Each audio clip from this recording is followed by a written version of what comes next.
आज का जो टॉपिक है हमारा बेसिकली डेटाबेस से पहले कनेक्टिविटी करेंगे। ठीक है, डेटाबेस से जब हमारा डाटा कनेक्ट हो जाएगा तो उसके बाद हम लोग डेटाबेस में डाटा को इंसर्ट करवाएंगे। ठीक हो गया। जैम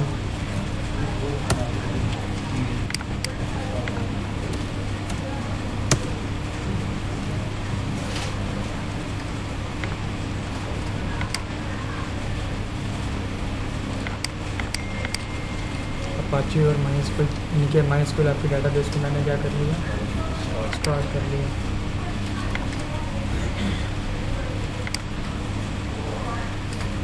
मैंने यहाँ पे लोकल होस्ट लिखा,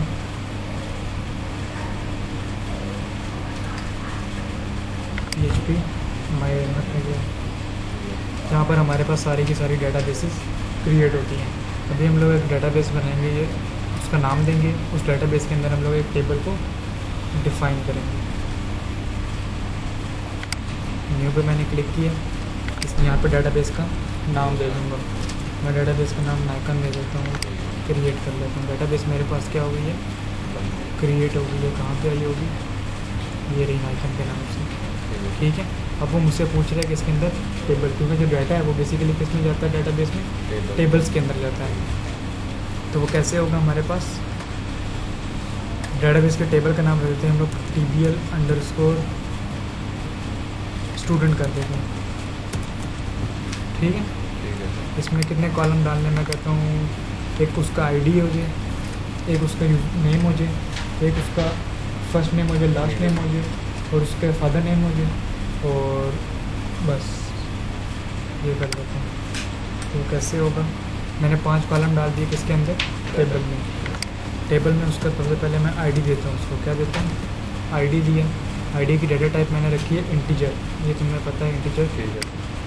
और यहाँ से मैं करता हूँ ऑटो इंक्रीमेंट, मतलब खुद ब खुद ही क्या होती जाए, इंक्रीमेंट होती जाए, ये ऑटो इंक्रीमेंट। ठीक है। फिर मैंने उसका देना है फर्स्ट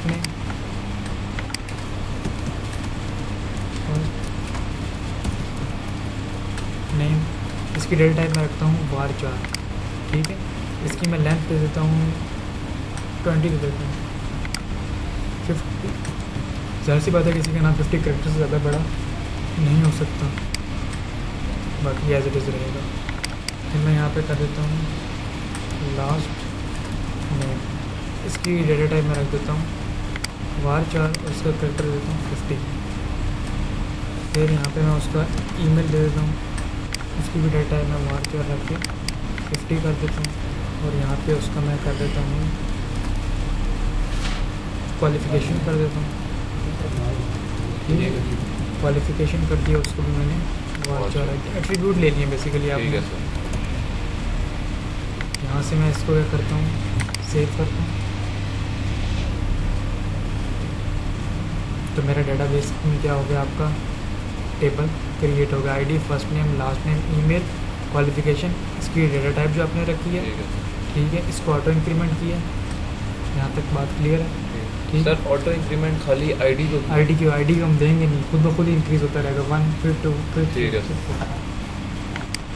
देन हम लोग जाते हैं किस पे, नोटपैड को ओपन करते हैं। ये तो हमारी डेटाबेस कनेक्ट हो गई है, नोटपैड++।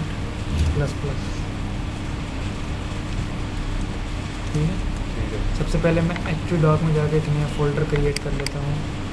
ज़ैप में जाता हूँ, htdoc में एक नया फ़ोल्डर, नाम है तुम्हारा उस्मान वर्क के नाम से मैं फ़ोल्डर क्रिएट कर लिया। यहाँ पे मैंने कोड देता हूँ PHP का। फाइल को सेव करता हूँ, C में जाके ज़ैप में htdoc और उस्मान, यहाँ पे फाइल को सेव कर देता हूँ insert.php। फाइल को मैंने सेव कर दिया। सबसे पहले मैंने क्या करना है, डाटाबेस के साथ क्या करवानी है, कनेक्टिविटी करानी है। तो वो मैं कैसे करूँगा, mysqli_ कनेक्ट। इसके अंदर मैंने 4 पैरामीटर पास करने हैं। पहला है होस्टिंग, यूज़र नेम, पासवर्ड और डेटाबेस का नेम। ठीक है, सबसे पहले क्या आएगा मेरे पास, होस्टिंग किसकी है, लोकल होस्ट है, क्योंकि मैं किसी सर्वर पे अपलोड नहीं कर रहा है। दूसरे नंबर पे यूज़र नेम बाय डिफ़ॉल्ट क्या होता है, रूट होता है, लेकिन ये सारे के सारे स्ट्रिंग हैं, तो स्ट्रिंग को हम लोग डबल कोटेशन में लिखते हैं। बाय डिफ़ॉल्ट रूट होता है और पासवर्ड बाय डिफ़ॉल्ट कुछ भी नहीं होता, ठीक है। और उसके बाद हम लोगों ने डेटाबेस का नाम देना। डेटाबेस का नाम मैंने क्या रखा था, नाइकन के नाम से रखा था। यहाँ तक बात क्लियर हो गई। ये तो हमारी थी डेटाबेस से कनेक्टिविटी थी। अब हमने क्या करना है, यूज़र से वैल्यू गेट करनी है। गेट करने का तरीका तो हमें पता है, और फिर हम लोगों ने क्यूरी लगानी है। तो वो कैसे कर लेते हैं हम लोग,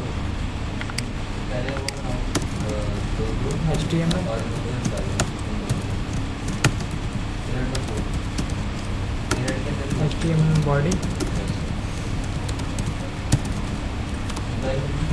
बॉडी के अंदर आपके पास कौन सा टैग आएगा, फॉर्म का। फॉर्म के अंदर हमारे पास एक्शन क्या है, फाइल का जो भी नाम होगा, हमने insert.php के नाम से रखा है। और उसकी मेथड किस किस्म है, मेथड पोस्ट होगा या गेट होगा, लास्ट लेक्चर में बता चुका हूँ। उसके बाद हम लोगों ने पहले देना हमने फर्स्ट नेम है,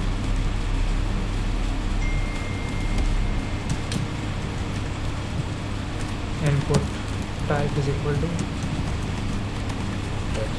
text, name is equal to F name कर देता हूँ।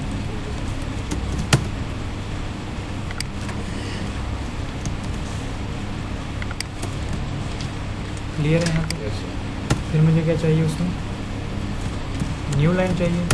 न्यू लाइन में मैं क्या कर देता हूँ उसको लास्ट में,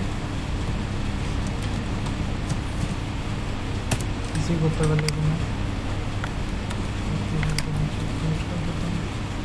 एफ नेम जगह इसको आइडेंटिटी दे देंगे।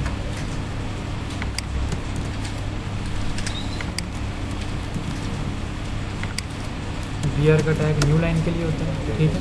देन मैंने क्या यूज़ करना है, ईमेल है, यही है।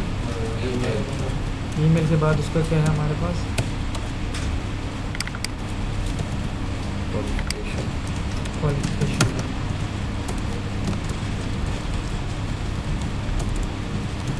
ठीक है, क्वालिफिकेशन में फिर वीआर का टैग होगा। सर क्वालिफिकेशन में आइडेंटिटी क्वालिफिकेशन ही रहती है, मतलब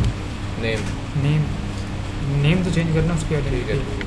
फिर फाइनल पे हम लोगों ने क्या कर देना है, बटन लगा देना है, सबको type is equal to submit, name क्या हो उसका सबमिट, और जो उसके ऊपर वैल्यू शो हो, value is equal to insert.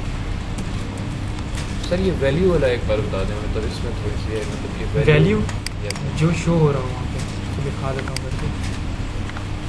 File का नाम क्या है, लोकल होस्ट और Usman works, local host slash Usman works. Usman सिर्फ वर्क होगा। देखो insert.php है, insert.php यहाँ के लिखा हुआ रहा है इंसर्ट ना, तो जो वैल्यू में वैल्यू दूंगा ना मैं, यहाँ फॉर एग्जाम्पल मैं अपना नाम लिख देता हूँ, तो वहाँ पे वो बटन के अंदर आपका नाम तो है। बटन के अंदर मेरा नाम आ जाएगा। ठीक है, ये चीज़ होती है वैल्यू की। ठीक है। क्लियर है यहाँ तक। कैसे? फिर हम लोगों ने क्या करना है, डेटाबेस से कनेक्टिविटी होगी। डेटाबेस से कनेक्टिव होने के बाद हम कहते हैं जब बटन पे क्लिक हो तब होना चाहिए इफ इस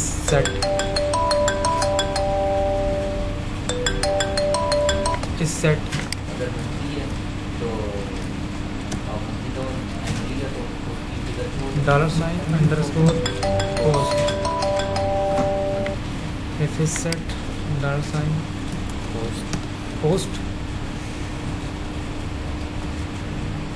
स्क्वायर ब्रैकेट, स्क्वायर ब्रैकेट। ये चीज़, बटन का नाम क्या है हमारे पास, सबमिट, एक और ब्रैकेट क्लोज हो गई है वाली। जब बटन के ऊपर क्लिक हो तो हमारे जो एफ नेम लास्ट नेम किसी वेरिएबल में क्या हो जाए, स्टोर हो जाए। एफ नेम इसको दे दिया, वेरिएबल ले लिया, $_ पोस्ट, पोस्ट में कौन सी वैल्यू आ जाए, सिंगल कोटेशन, ठीक हो गया। फिर आपके पास क्या है, इसी को कॉपी कर लेते हैं, एंटर दिया, $, L name is equal to control V L semicolon. फिर आपके पास ईमेल है,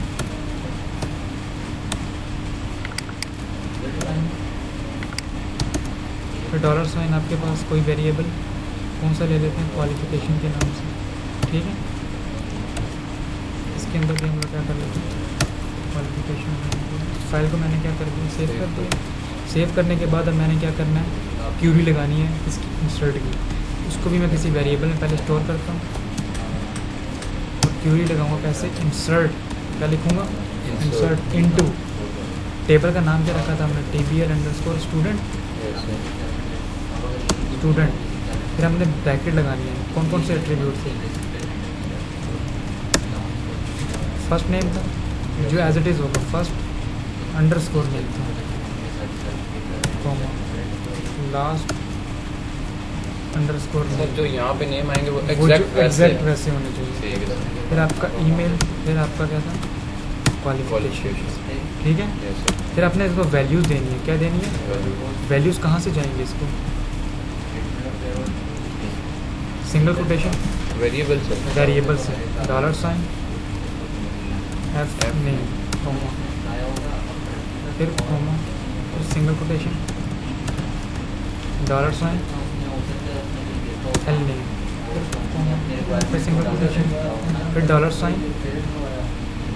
ईमेल, सिंगल कोटेशन, $, क्वालिफिकेशन। यहाँ तो कोई इशू। अब इस क्यूरी को तो हमने लिख दिया और किसी वेरिएबल में यानी कि क्यूरी में स्टोर करवा दिया, क्योंकि स्ट्रिंग थी। इसको अब हम लोगों ने चलाना भी है क्यूरी को, MySQLi_query, इस क्यूरी को चलाना भी है, ठीक है। अब MySQLi क्यूरी जो है वो दो चीज़ें मांग रही है, MySQLi का लिंक और जो स्ट्रिंग क्यूरी दी है। इस जो हमने कनेक्ट करवाया डेटाबेस से, इसको भी हम किसी वेरिएबल में स्टोर करवा देते हैं, ठीक है। पहले क्या मांग रहा है वो, कनेक्शन, और दूसरे नंबर पे वो क्या मांग रहा है, पैरामीटर क्यूरी। हमने ये दो पैरामीटर्स को, यहाँ पे बात क्लियर हो गई। इस सारी क्यूरी को भी हम लोग क्या करते हैं, जो हमने स्टेटमेंट से किसी और वेरिएबल में स्टोर करवा देते हैं, ठीक है। वेरिएबल में स्टोर कर इसकी कंडीशन लगाते हैं कि अगर हमारी ये क्यूरी एग्जीक्यूट हुई है तो फिर क्या होना चाहिए, एको रिकॉर्ड हमारा क्या हो गया,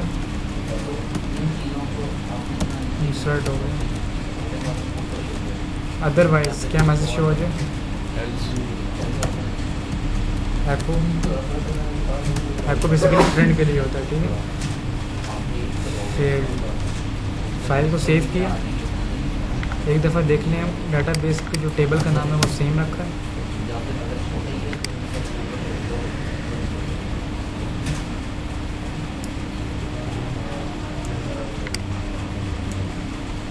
TBL स्टूडेंट, ठीक रखा है। इस फाइल को मैंने रिफ़्रेश किया, फर्स्ट नेम देता हूँ मैं अपना, लास्ट नेम दिया, ईमेल दिया, क्वालिफिकेशन दी,